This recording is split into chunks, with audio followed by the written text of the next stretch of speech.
Hello guys! Hey everybody, we're going to do our question and answer again, and I want to thank some of our viewers, Kevin and Billy, for their help. Where are we now? We're here in Sierra Alta, which is outside of Valencia, up the mountain. It's a subdivision. It's a beautiful place. The first question is, can you use an American cell phone here in the Philippines? Well, the answer is yes, if you unlock it. Now you can unlock it back in the States, or when you come here you can go to the mall, buy a SIM card and ask them to unlock your phone so your Philippine SIM card will work in your phone. I want to buy a condo. How do I transfer the money from the States to the Philippines? Well, if you have the money to buy a condo here in the Philippines, you should just contact your bank and make arrangements to send it to whoever you're buying the condo from, or a certified check.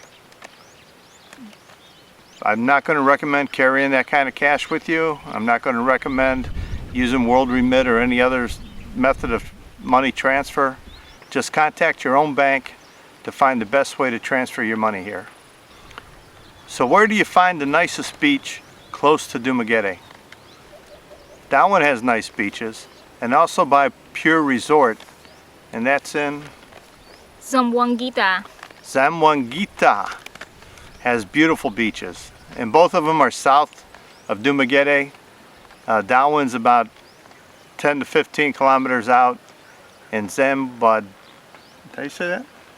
Zamboanga is 25 kilometers from Dumaguete. This question is, if you did not have a car or a motorbike, where's the best place to live in Dumaguete? I'm going to tell you, I think it's Valencia. If you live close to the Plaza of Valencia, they have a market there, restaurants, a lot of little places to eat, a lot of places to get a coffee, a beer, or anything you need. There's a 7-Eleven up there, churches. And then if you do need to go into Dumaguete, and you do need to go to Hypermart or the mall, it's just a trike ride down the hill. Probably about 25 pesos to go down, and the same coming back. So if you don't have a car or any other transportation, I'm going to recommend Valencia near the plaza. If you like the beach and you don't want to live in the mountains, probably Bacan or Darwin. They also have markets, a little bit more crowded, a little bit more of a walk to go to places. But you can catch a trike to go back into Dumaguete. They also have a bus that rides from Darwin into Dumaguete, and you can also grab a jeepney. So many ways to get to the main city of Dumaguete from Bacan, Darwin, and Valencia. But the easiest is Valencia. The next question is, are there affordable apartments or condos near the mall?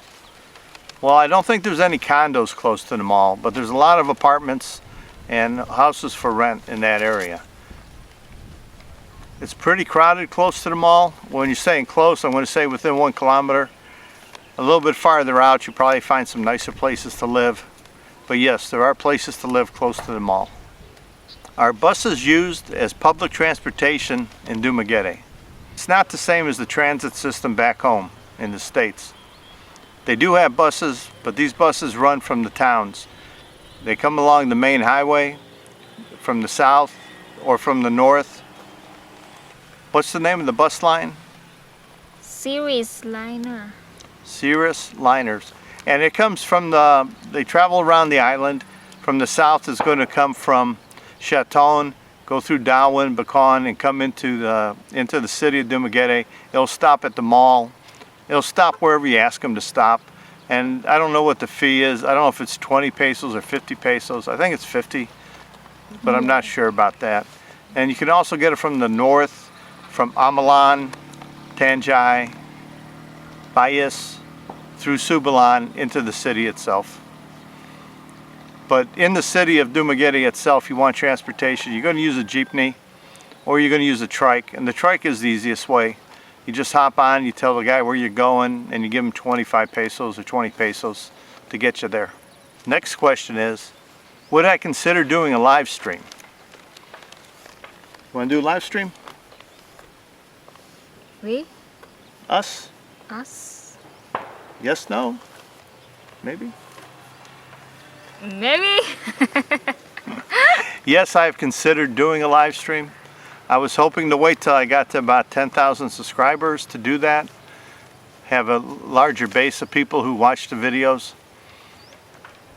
So my question to you would be, if I did do a live stream, what would be the best time? What time would you be interested in watching it? What fits your schedule best? 9 o'clock in the morning? What day of the week? Is it a Monday through Friday thing or just Saturday or Sunday? Leave a comment below. Let me know what you think would be the best time for Janet and I to do a live stream. So Mike, I have a question for you. Yeah, go ahead. You have a question for me? No, I'm just kidding.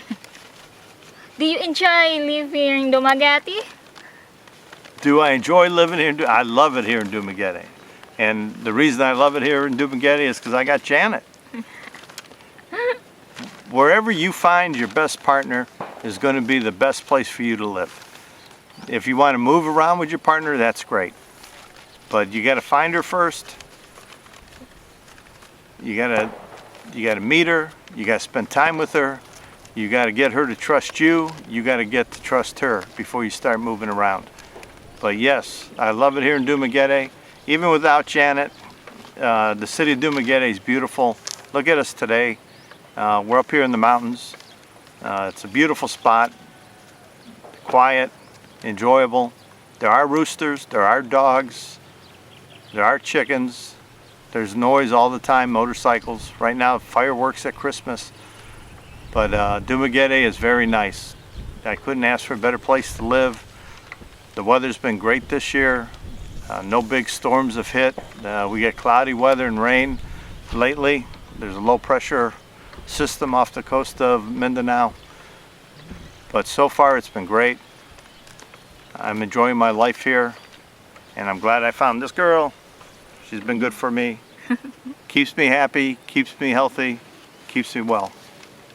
Next question is, after you found Janet, did you unfriend all the Filipinas that you met online? Janet would want me to, but I haven't. The only ones I'm going to unfriend is anybody that makes a bad comment to me or they start asking for money, and then I'll unfriend them and block them. But if I've chatted with someone in the past and they're polite and we have good conversations and they're aware that I'm in a relationship and they don't, ask for any favors and they're polite about the conversation, no, I keep them as friends. If you didn't want to live in Dumaguete, but you wanted to live close to the beach, would you live to the south of the city or to the north? Well, I'm going to recommend south. That's towards Bacon, Darwin, Chaton. There's some nice beaches out along that way.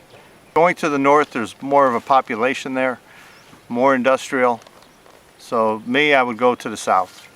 So let's talk about tipping. The question is, do you tip? Under what circumstances and how much? Yes, I do tip. I tip for any kind of personal service. Somebody's doing me a personal favor. If I'm having water delivered, if I'm having someone deliver my laundry, someone doing my laundry, especially in a restaurant when they wait on you, I'll leave a tip. My rule of thumb for tips in restaurants, good, bad, or indifferent, if it's under 1,000 pesos, I leave 20 peso tip. If it's over 1,000 pesos, I leave a 50. A lot of the restaurants have tip jars on the counters near the register. So you can go up there and leave them a tip. Or after you pay your check, whatever they bring you your change in, if it's a basket, you just leave the tip in that for them. But yes, I do leave a tip, and I tip anybody who does a personal service for me. That'll be my haircut. If I'm getting a massage, I'm going to tip that person. Except Janet, I don't tip her. And anybody doing you a favor, leave them a tip. They fix your flat tire, they help you get off the road, give them a little bit. And it's Christmas, I leave more tips than normal. The next question is, what cell phone service is best in Dumaguete or Cebu? Well, I can't speak for the city of Cebu or the island of Cebu, but in Dumaguete I use TNT. Janet uses Smart. They're the same. They're the same. They're the same. The service is the same wherever we go. She can make a connection, so can I. The only difference is inside your home or inside your apartment, you have concrete in the ceilings and the signal doesn't come through. So you're not going to get a lot of, if you don't have Wi-Fi, you're going to have difficulty getting a signal inside your house. But if you step outside on the porch or you step outside in the driveway, I get good connection with both. Can you rent a motorbike or a car in Dumaguete? Yes, you can. You can rent a motorbike or a car. A motorbike, I see, goes for 450 to 500 pesos a day. I've seen the monthly rate from 5,000 up to 7,000, depending on the bike, the make, the year, where you're going to take it. But they do give you a discount for longer term use. I would say anything over a week, you should be asking for a discount off the day rate. As for cars, you can rent a car. You can also rent a car with a driver. I don't know what the rates are for those, but they can be rented. And do you need a driver's license to rent these items? Yes, you do. You should be totally legal on the road. If you're renting a motorcycle, you should have a driver's license with a motorcycle endorsement. If you're renting a car, you should have a driver's license. And these driver's licenses can be the license from your home country because you are a tourist and you're on a tourist visa. I hope you found the answers to these questions helpful. So until next time, thanks for watching. Don't forget to like and subscribe. Bye. Bye!